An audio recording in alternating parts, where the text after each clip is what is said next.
Bilindiği üzere geçen günlerde Sağlık İl Müdürlüğümüzün yaptığı bir açıklama neticesinde meslektaşlarımızın işleriyle ilgili yaşadığı sıkıntıları bugün dile getirmek istiyorum.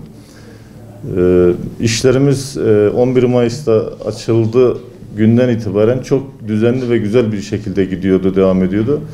Ama bir talihsiz bir açıklamayla sanki Malatya'daki berber, kuaför ve güzellik salonları bu virüsü vatandaşlara yayıyormuş gibi lanse edilmeye çalışılıyor.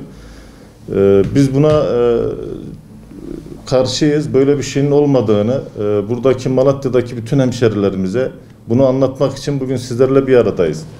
Malatya'daki berber, kuaför ve güzellik salonlarının hijyen ortamını 11 Mayıs'tan itibaren biz denetime çıktık.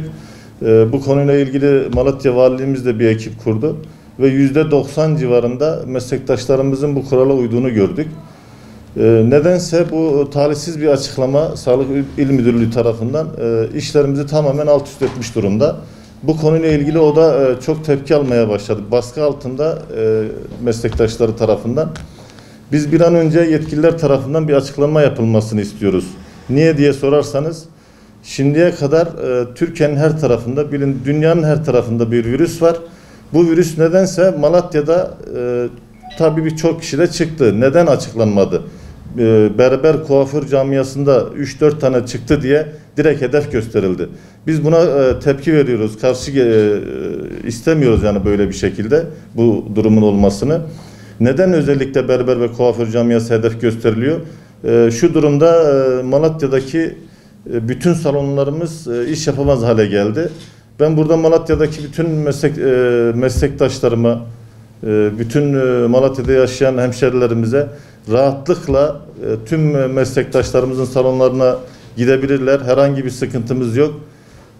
Hijyen ortamı tamamen sağlanmış bir durumda.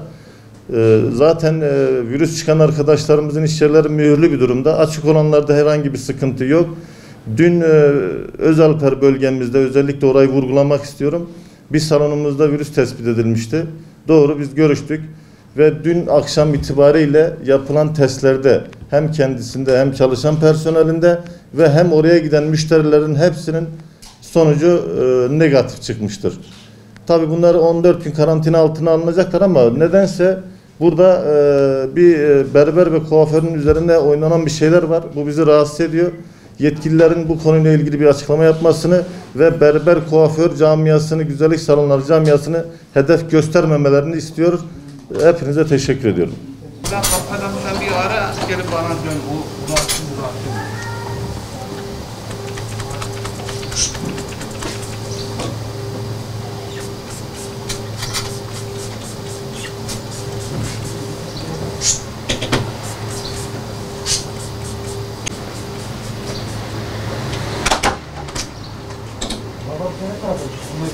İş oluyordu, şimdi işler çok durdu, çok kötü durumdayız.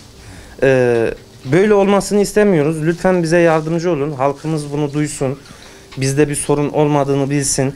Halkımız yani ne bileyim korkuyor berbere gelmeye ya. Yani korkmasın yani, biz bunlardan şikayetçiyiz yani. Akşama kadar oturuyoruz yani. Bir işimiz yok, bir gücümüz yok. Yani böyle boş boş oturuyoruz. Çok şikayetçiyiz bu konularda. Yani bayram sürecine yakın bir süreçte yapılan böyle konuşmalar kötü oldu. Biz bunlardan rahatsızız. Hiç memnun değiliz.